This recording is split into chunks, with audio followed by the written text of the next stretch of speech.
E esse é o único canal no YouTube que tem a Bíblia comentada versículo a versículo. Por isso, salve, salve, gente boa! Seja bem-vindo, seja muito bem-vindo ao nosso canal. E vamos juntos nessa jornada de aprendizado da Palavra de Deus. E nesse vídeo vamos pensar sobre o seguinte: qual o nosso bem maior? A gente precisa parar para pensar sobre isso, é ou não é? Então fica comigo até o final, não sai daí. Vamos junto?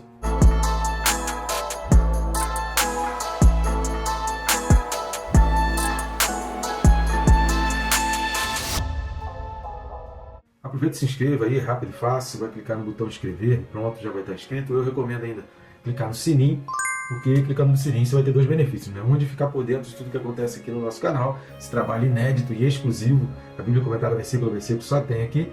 E o outro benefício é que a cada notificação dessa, de segunda a sábado às 6 da manhã, tem um vídeo novo para você, você vai se despertando nesse entendimento de que você precisa estudar a Palavra de Deus, mesmo que você não assista diretamente o vídeo, né? Já que esse vídeo não é muito específico para devocional, né? O devocional é mais a leitura da palavra, a meditação e o que você realmente, Deus falou contigo e Deus ministrou contigo em particular ali naquele versículo. Esses vídeos são muito mais para estudo, você está preparando uma mensagem, preparando um estudo, você quer tentar entender um pouco o contexto, você quer aprender mais da Bíblia, você está lendo a Bíblia toda e quer ter uma compreensão maior, você é um seminarista, você é um estudioso, professor de escola bíblica, você é um pregador, vai pregar, então esses vídeos vão ajudar mais nessa linha de estudo, de conhecimento realmente da Palavra de Deus, tirar dúvidas, tentar esclarecer pontos assim importantes, tem muitos pontos que são polêmicos da palavra e esses vídeos vão ajudar. Mas esse lembrete pelo menos vai te despertar, que você não pode deixar de estudar a palavra. Vamos lá, o texto desse vídeo, Hebreus capítulo 12, e os versículos são 16 e 17. Carta aos Hebreus 12, 16 e 17, fala assim: nem haja algum impuro ou profano, como foi Esaú, o qual por um repasto vendeu o seu direito de primogenitura. Pois sabeis também que, posteriormente, querendo herdar a bênção, foi rejeitado, pois não achou lugar de arrependimento, embora com lágrimas o tivesse buscado. E aqui entra todo esse paradoxo, né? Esaú, enfim, chorou, lamentou aquela perda. A gente vai ver o texto lá de Gênesis, em que ele lamenta ter perdido aquilo tudo. E esse é o grande problema. Esse é um dos grandes problemas dos seres humanos, é que a gente fica apegado demais às coisas que são materiais e visíveis. A gente tem uma tendência muito forte a seguir somente aquilo que é visível. O invisível, daquilo que é mais difícil de fazer, normalmente está naquilo que vai ser mais o propósito de Deus para a nossa vida. Então, seguir o invisível deve ser o bem que a gente deve buscar. Mas como fazer isso? Quais os erros? Quais são as origens? O que significa exatamente isso na prática? A gente vai ver no decorrer desse vídeo aqui. E a gente viu nesse texto aqui, por que a gente está lendo os dois versículos, vai trabalhar os dois versículos. Está falando de três coisas básicas aqui, né? Um ponto em que Esaú não considerou aquela bênção da maneira como deveria considerar, como seu bem maior, e a outra em que ele lamenta aquilo que fez, mas a palavra de Deus vai dizer que não achou nele lugar de arrependimento, e a gente vai entender por que não achou lugar de arrependimento. E a outra coisa é que a mensagem que isso passa para Deus, é isso que a gente precisa ficar muito claro na nossa mente, é qual a mensagem qual o recado que a gente está dando para Deus, e que é o recado óbvio, que isso aqui a gente não pode se perder. O problema é que às vezes a gente não quer acreditar no que a palavra de Deus diz e a gente acaba cometendo os mesmos erros, e a Bíblia vai dando os alertas. A gente falou alguns vídeos atrás aqui o perigo de você desprezar a profecia bíblica. A palavra de Deus está sendo muito clara e direta para nós, ministrando o nosso coração, trazendo com clareza os perigos e as consequências da gente não saber entender o que significa bem maior e qual é o bem maior, da gente não entender quais os perigos disso, e a gente acaba incorrendo no mesmo erro e não tem como, né, querido? A insanidade, né, se revela no homem querer fazer as mesmas coisas e obter resultados diferentes. Isso é uma insanidade, isso é uma demonstração de uma esquizofrenia. A gente não pode incorrer nesse erro de fazer sempre a mesma coisa e querer resultado diferente. Muda isso, então muda as tuas coisas, a gente precisa aprender. A Bíblia está dando alerta, a Bíblia traz alerta para nós, para que a gente entenda qual é o bem maior, o que fazer com ele, como lidar com ele, quais as consequências de desprezá-lo, e que a gente pense assim: pô, eu não posso cometer esses erros, eu não posso fazer essas mesmas coisas, tá legal? Então assim, antes da gente entrar, para a gente falar exatamente sobre esses três pontos básicos que a gente aprende nesses dois versículos, que são do personagem Esaú, correspondente ao personagem Esaú, que não é mencionado como no rol da fama, da fé, né, que está lá no capítulo 11, pela fé. Então ele não é mencionado, pelo contrário, Jacó ele é mencionado em todos os seus erros, porque a Bíblia não ignora os erros das pessoas, mas nós não somos levados a Deus por ter menos erros, e muito menos as pessoas são lançadas no inferno por ter muito pecado, porque não é o pecado que leva a pessoa para o inferno. O que leva uma pessoa para o inferno É a falta do arrependimento.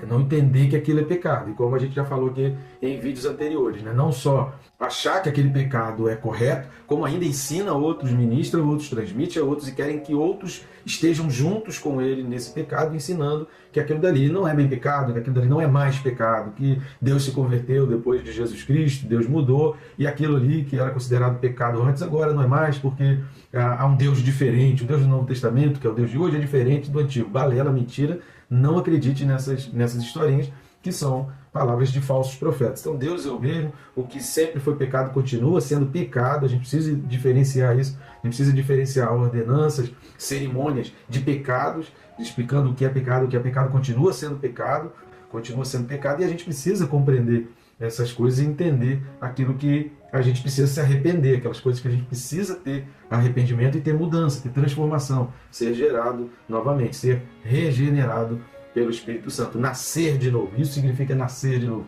Eu nego, eu cancelo, eu anulo, eu me arrependo de todas as minhas práticas na carne e eu agora sou nascido do Espírito, vou viver como um ser espiritual que sou para o meu Deus que é espiritual, seguindo as práticas espirituais e evitando os problemas e erros espirituais. Antes da gente entrar nessas questões aí, eu peço suas ajudas ao nosso canal. Como você pode fazer isso? Uma das maneiras é de graça, não vai custar nada, rápido e fácil. O famoso triplo C, né? Curtir, comentar e compartilhar.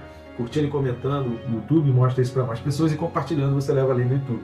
Outra maneira, indo nesse QR Code que está aqui do lado, se você puder ler aí com outro celular, ou se não tiver no celular, lê esse QR Code, ou se não, vai rapidamente aqui na descrição, o primeiro link da descrição vai abrir um menu de opções para você adquirir esses nossos livros, que a capinha está aparecendo aqui. Lá tem a sinopse, tem o assunto sobre o que o livro está falando. Eu tenho certeza que não só você vai adquirir para ler, para ficar na cabeceira da tua cama, como você vai gostar tanto que ainda vai presentear outras pessoas. Você pode adquirir em papel, em formato digital, tem o nosso canal na Amazon, visite-nos, tem no Hotmart, tem no Mercado Livre, tem na Americanas, enfim, faça sua escolha, compare ali os preços que são diferentes e nos ajude nesse nosso canal. Então vamos lá? A primeira coisa que a gente precisa dizer, né, é que se a gente quer evitar consequências, a gente precisa evitar as atitudes que levam àquela consequência que a gente já sabe. O autor aqui, nesses versículos 16 e 17, ele começa falando pelas consequências. E é muito interessante essa didática, essa forma do autor aqui em Hebreus, que ele já começa pelas consequências. Ele já começa dizendo, olha, se você agir conforme Esaú agiu, você vai chegar ao mesmo lugar que Esaú chegou. Cara, tem coisa que parece que é óbvio, mas a gente cisma, a gente teima em não acreditar. Então o autor ele começa pelas consequências, dizendo, olha, e nem haja, lembrando que isso aqui é uma sequência, você precisa assistir os vídeos do versículo 14 e um vídeo também do versículo 15, o ponto ocorre no final do versículo 16. Então, está falando aí, olha, no versículo 15, que você não seja faltoso, que não haja raiz de amargura, que por meio outras pessoas sejam contaminadas, e nem, além de ser faltoso, além de deixar brotar a raiz da amargura, que não haja em vocês nenhum impuro ou profano. E aí ele vai explicar por que Esaú foi considerado impuro ou profano. Vamos meditar em cima dessa consequência para a gente ver o perigo que é da gente não entender qual é o nosso bem maior. Vamos ler Gênesis capítulo 25, do 29 ao 34. Livro de Gênesis, capítulo 25, do 29 ao 34, fala assim: Tinha Jacó feito um cozinhado, quando esmorecido veio do campo Esaú, ele disse: Peço-te que me deixes comer um pouco desse cozinhado vermelho, pois estou esmorecido. Daí chamar-se Edom, que significa vermelho. Disse Jacó: Vende-me primeiro o teu direito de primogenitura. Ele respondeu: Estou a ponto de morrer, de que me aproveitará o direito de primogenitura? Então disse Jacó: Jura-me primeiro. Ele jurou e vendeu o seu direito de primogenitura a Jacó. Deu, pois, Jacó a Esaú o pão e o cozinhado de lentilhas. Ele comeu e bebeu. Levantou-se e saiu. Assim, desprezou Esaú o seu direito de primogenitura. A palavra lá para Hebreus, capítulo 12, versículo 16, que vai falar sobre impuro, é pornos. Mesma raiz da palavra pornografia. A gente falou sobre isso um pouco nos vídeos correspondentes a Gálatas 5, sobre obras da carne. Tem uma playlist aí, vai lá e pesquisa sobre obras da carne, que a gente fala sobre o porno, sobre a porneia.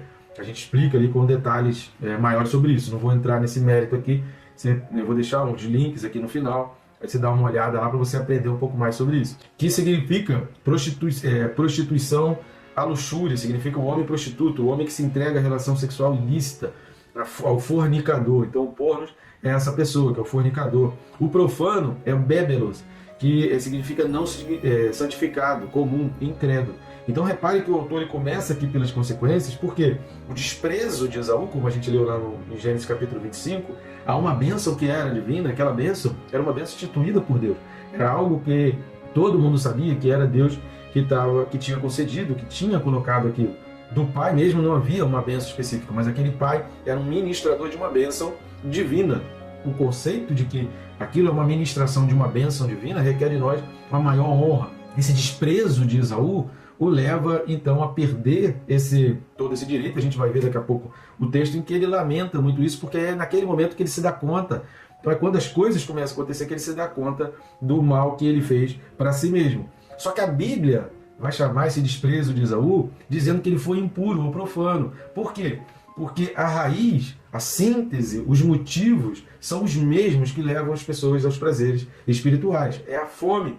Uns têm fome muito de um alimento, de uma comida para o seu próprio corpo. Outros utilizam esse mesmo sentimento de fome, de ganância, pelos prazeres sexuais, pelo poder, como a gente está vendo aí no mundo de hoje, pessoas brigando pelo poder. Então não é nem a questão financeira, mas é a questão de poder, de controle,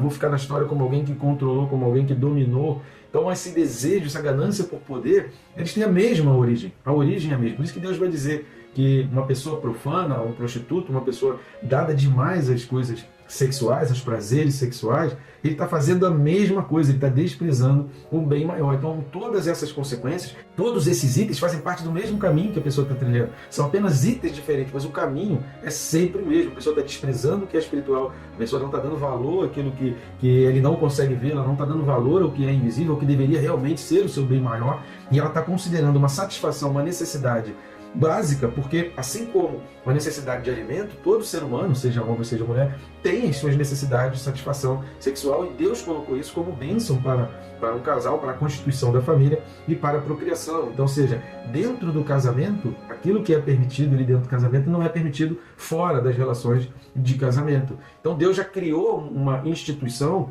para satisfazer todos os desejos, todos os amparos, seja psicológico, seja de solidão, seja de companhia. Então, uma família biblicamente forte é essa família que se completa, que cada um sabe a sua função e sabe que um precisa do outro, que um precisa estar unido ao outro, que um precisa estar junto ao outro. Isso é o significado de uma família biblicamente forte. As desavenças e os grandes problemas de rupturas se originam na desfunção. Famílias desfuncionais, quando cada integrante da família não cumpre exatamente seu papel, não honra o outro, que é o princípio de tudo, é a honra, o respeito, de dar a posição do outro, é não ver o outro como menor, mas entender a honra e o respeito. Essa disfunção vai gerar as famílias que vão proporcionar traumas, dores, ofensas na vida dos filhos e até realmente um do outro. E a gente atribui esses problemas a Deus, mas não é Deus. Jesus por várias vezes fala, não foi assim desde o princípio, ou seja, a origem, o modelo original de Deus não é esse. Quando o Esaú ele para ali para pensar no texto que a gente leu, de que me vale essa bênção espiritual que eu não vejo, se eu tenho uma necessidade que eu vejo? O grande problema desse raciocínio é que era o seguinte: Esaú sabia cozinhar, ele não precisava barganhar e colocar na mesa de negociação a sua bênção espiritual. Ele não precisava desprezar aquele bem. A grande tristeza de Deus ali, o que realmente entristece muito a Deus, é porque a gente supervaloriza e superestima a nossa necessidade naquele momento. Mas essa não é a vontade de Deus, e essa realidade é uma realidade virtual nossa, não condiz com a realidade, com a verdadeira realidade. A gente pensa, mas eu preciso disso, de que me vai valer, sabe, ficar indo na igreja, ir à célula, estudar a Bíblia, se eu estou aqui precisando, se eu estou aqui necessitando. Epa, calma aí, você não vai morrer se você não satisfizer, você não vai morrer se você deixar de fazer aquilo dali, não. Isso aí é uma ilusão, é uma hipérbole, sabe, isso é um exagero que a gente vai tendo. E por isso a Bíblia vai dizer que esse caminho do exagero, que esse caminho desse erro grande de achar que aquele dali é o fim da linha, que não vai ter jeito, que eu não vou conseguir, que aquilo dali vai me matar, que eu não tenho alternativa, é só o mesmo caminho. Que muda um pouco são os itens. Ou seja, por isso a Bíblia vai dizer que a consequência daquilo tudo é tornar-se profano, impuro, é se voltar demais para os prazeres sexuais, porque são concessões que vão sendo abertas. O caminho é sempre o mesmo. a devassidão, a obsessão hedonista, o querer demasiadamente os prazeres e as satisfações da carne. Isso tudo faz parte do mesmo pacote, do mesmo caminho trilhado, que é o do desprezo ao nosso bem maior, que é a pátria celestial, a comunhão com Deus, o convívio com Deus, ser amigo de Deus. Isso deve ser o nosso bem maior. A carta aqui aos Hebreus, ele vai sempre apontar para o modelo que foi apresentado para Moisés no céu, para o modelo que está no céu, para que a gente não perca de vista a pátria celestial, o que está realmente no céu, o que Deus quer para nós, o que é invisível para nós, mas que um dia vai se tornar realidade. Então a gente não quer seguir o bem maior, a gente despreza o bem maior e a gente acaba entrando nos mesmos caminhos e depois a gente sofre porque teve as mesmas consequências. Então é insano, querido, isso é esquizofrênico pensar sobre isso. Agora, Esaú, assista aos vídeos que nós falamos aqui de Hebreus 11, versículos de 1 a 3, Hebreus 11, dos versículos de 17 a 22, e assista também o vídeo correspondente a Hebreus 10, do 37 ao 38. Os textos estão aqui para você pegar esses textos aqui e anotar. Se você não assistiu ainda, assista os vídeos correspondentes que a gente fala um pouco sobre o significado de fé e a gente vai falar também novamente a respeito de Esaú. Se você considera a fé objeto de negociação, algo pelo qual, dependendo da oferta, você pode trocar, você pode negociar, se a tua fé, se aquilo que você acredita, se todas as tuas bases, tuas crenças são coisas que você um dia você pode deixar, que você pode colocar na mesa de negociação, o que você tem melhor do que isso? O que você pode oferecer para mim melhor do que isso? E aí a pessoa mostra algo que é necessidade física e você realmente considera aquilo como importante, muito cuidado, querido. Isso a Bíblia vai chamar de ser profano, isso é profanar, isso é exatamente ser comum. Isso é que é o comum. A Bíblia não te chama para você ser comum, a Bíblia te chama para você ser diferente. O correto, querido, é a busca pela santificação. Então, quando você faz isso, esse processo de santificação ele acaba sendo prometido. Ou talvez já nem exista mais. Então, a gente não pode entender que a gente está nesse processo de nos tornar santo, de nos tornarmos iguais a Deus e de continuarmos sermos separados, porque a palavra santo significa ser separado. Eu não estou mais misturado às coisas desse mundo. E o versículo 27? O versículo 27 vai dizer: pois sabeis também que posteriormente, ou seja, o autor está falando com pessoas que eram muito conhecedores dessa história. O autor já está falando aqui, ó, vocês sabem, vocês também sabem disso, não é novidade para vocês. Que depois ele quis até herdar a bênção, mas ele foi rejeitado, porque nele não foi achado lugar de arrependimento. E o que é interessante que o autor vai trazendo aqui, que Esaú fez isso com lágrimas. Vamos dar uma lida lá então no texto, Gênesis capítulo 27, e os versículos são de 34 a 39. Gênesis 27, do 34 ao 39, fala assim: como ouvisse Esaú tais palavras de seu pai, bradou com profundo amargor, ou seja, ele chorou, e lhe disse: abençoa-me também a mim, meu pai. Respondeu-lhe o pai: veio teu irmão astuciosamente e tomou a tua bênção. Disse Esaú: não é com razão que se chama ele Jacó, pois já 2 vezes me enganou. Tirou-me. Mentira. Não foi Esaú, não foi Jacó que tirou dele o direito de primogenitura. Então ele estava mentindo aqui para o pai dele. Tirou-me o direito de primogenitura e agora usurpa a bênção que era minha. Disse ainda: não reservaste, pois, bênção nenhuma para mim? Então respondeu Isaque a Esaú: eis que eu constituí em teu senhor, e todos os seus irmãos lhe dei por servos. De trigo e de mosto o apercebi. Que me será dado fazer-te agora, meu filho? Disse Esaú a seu pai: acaso tens uma única bênção, meu pai? Abençoa-me também a mim, meu pai. E levantando Esaú a voz, chorou. Então lhe respondeu Isaque, seu pai. E aí, a partir daqui, ele começa a dar a bênção que deu para Esaú, né? Os versículos 39, final do versículo 39 e o versículo 40 são a bênção. Mas repare, Esaú mentiu. Não foi Jacó que tomou dele a primogenitura. Ele desprezou. Tá? Então a gente precisa assumir responsabilidade. Ser profano, ser comum, é essa vida de achar que a culpa é sempre do outro. Está acontecendo comigo porque eu sou oprimido, porque existe uma classe opressora, porque eu preciso combater esse status quo opressor, sabe?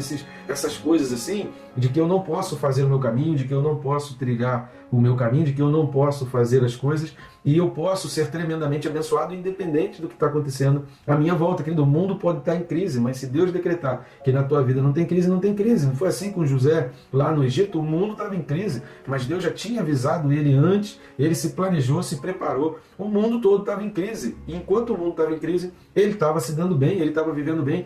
José não viveu crise nenhuma, José não viveu 7 anos de fome, José não viveu 7 anos de tristeza.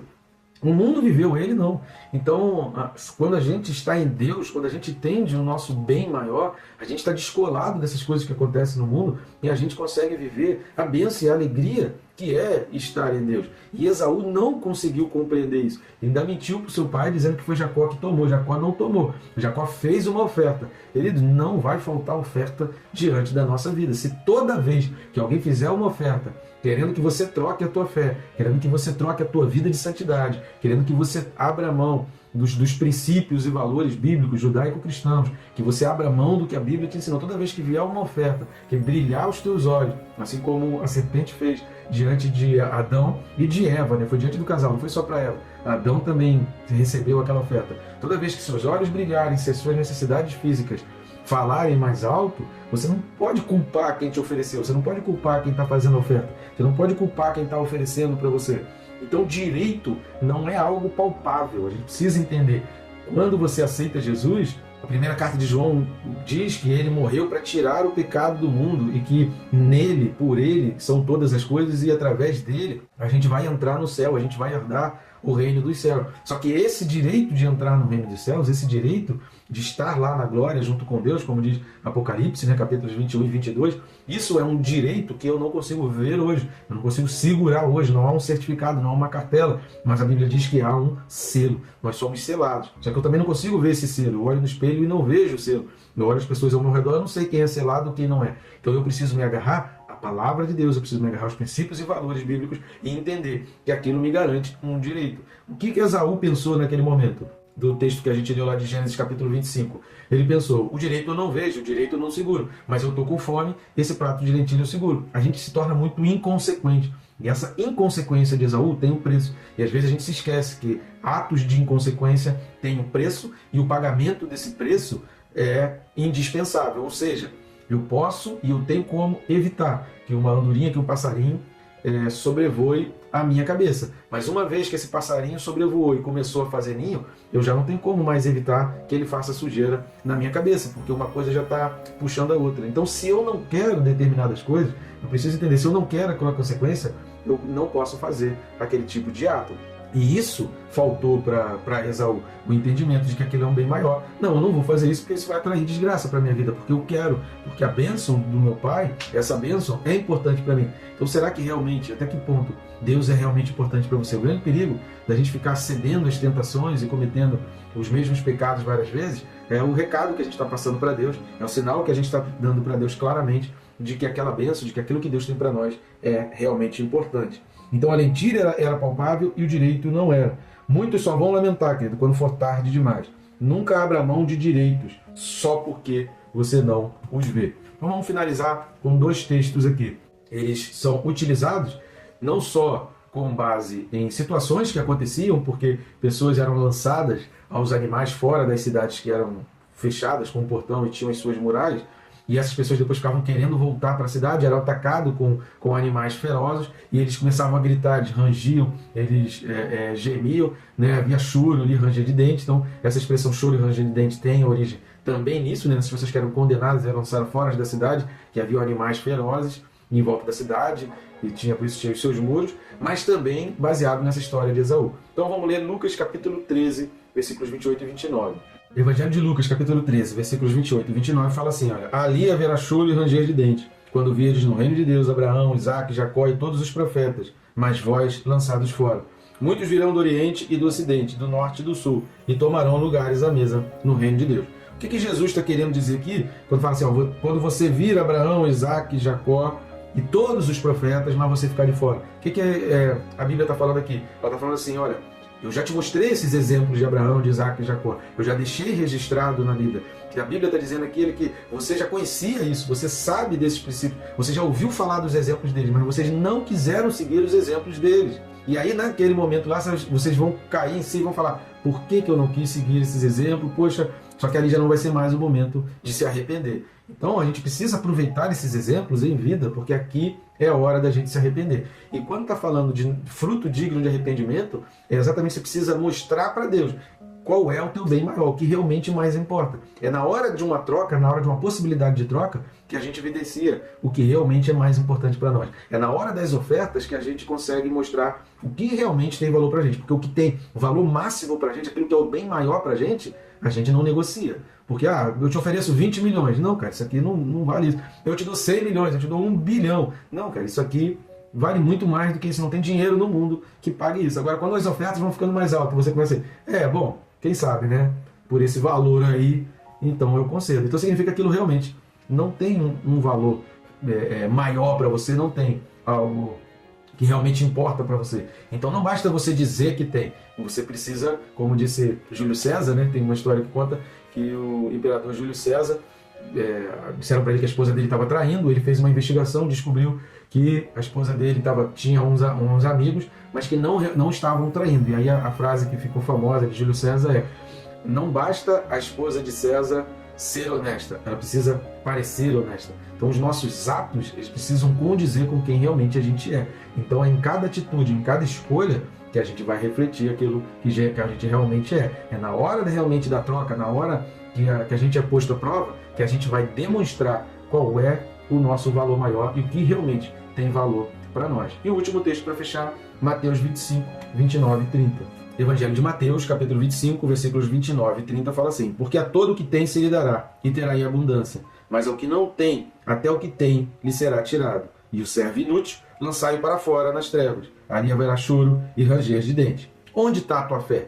Essa é a grande questão quando a gente lê esses versículos 29 e 30 aqui do capítulo 25, depois você lê toda a parábola dos talentos que Jesus conta aqui, é que aquilo que permanece e multiplica é a fé em Deus e não nas coisas desse mundo. Quando a gente valoriza demais as coisas desse mundo e não valoriza a promessa e não valoriza Deus, e a gente não sabe quem realmente Deus é, e a gente tem dúvida da natureza, da santidade de Deus, e a gente projeta uma imagem de Deus totalmente diferente do que a Bíblia realmente diz, essas coisas materiais acabam sendo mais apegados a nós. E aquilo que a gente pensa que tem, que é essa fé nas coisas materiais, um dia elas vão acabar sendo tiradas de nós e vão perder. Agora, se a gente não tem os valores em Deus, os valores materiais não vão servir de nada. Mas é quando a gente tem os valores em Deus, os princípios, a fé, a visão da pátria celestial, aquele que tem isso, aquele que acredita nisso, será multiplicado e será abençoado. Agora, aquele que não tem, até aquilo que ele pensa que tem, que são as coisas materiais, vão ser perdidas também.